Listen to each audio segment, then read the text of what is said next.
Selamat siang Ibu Putri, maaf mengganggu lagi waktunya. Nggak apa-apa.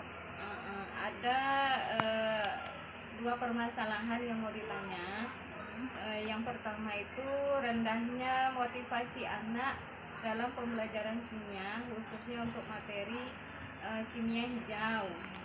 Kira-kira metode apa ya Bu yang bisa dipakai untuk meningkatkan motivasi anak? Kimia hijau berarti lebih banyak tentang teori ya Bu? Iya, teori. ya.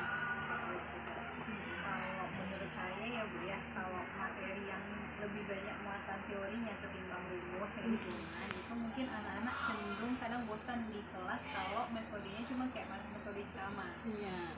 Apalagi kalau dikasih ceramah biasanya kan anak-anak lebih banyak tidur kan Bu? Ngantuk.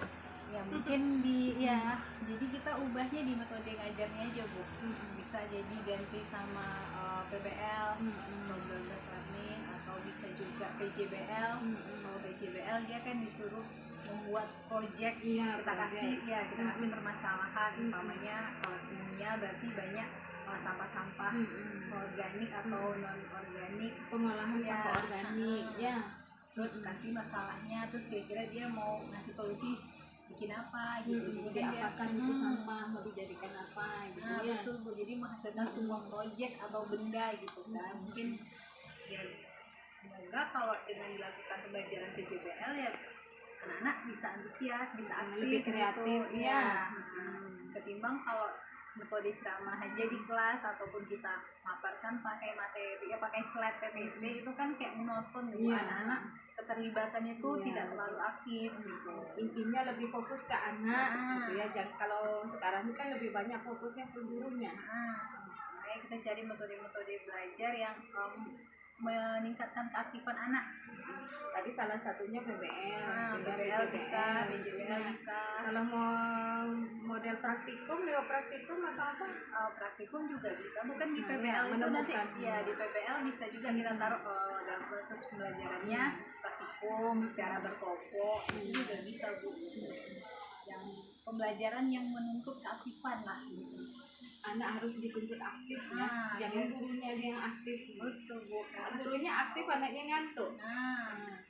Nah terus satu lagi Bu, masalah pembelajaran yang berbasis HOTS. Kira-kira anak-anak kan banyak mereka kewalahan dalam memecahkan masalah yang agak rumit gitu.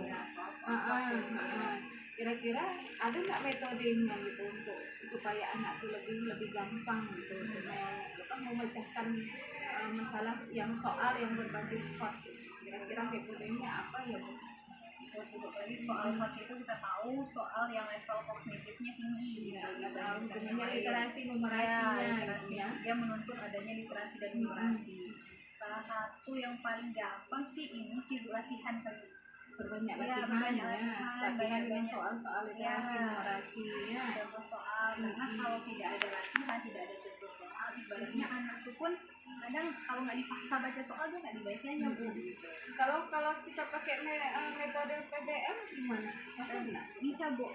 Kalau kita dalam pembelajaran sudah melakukan metode PBL atau PJBL kan di awal pembelajaran itu kan anak disuruh mengidentifikasi masalah. Nah dari situ itu kan udah masuk ke sintak HOTS langkah-langkah pembelajaran HOTS. Kalau dia udah terbiasa memecahkan masalah, jadi ketika dia mendapatkan soal-soal HOTS, dia pikirannya udah terbuka gitu Bu, karena udah nampak gambaran sebelumnya ketika dalam pembelajaran gitu. Jadi udah terarah kira-kira habis mendapat soal ini apa yang akan dilakukannya, bagaimana cara jawabnya gitu.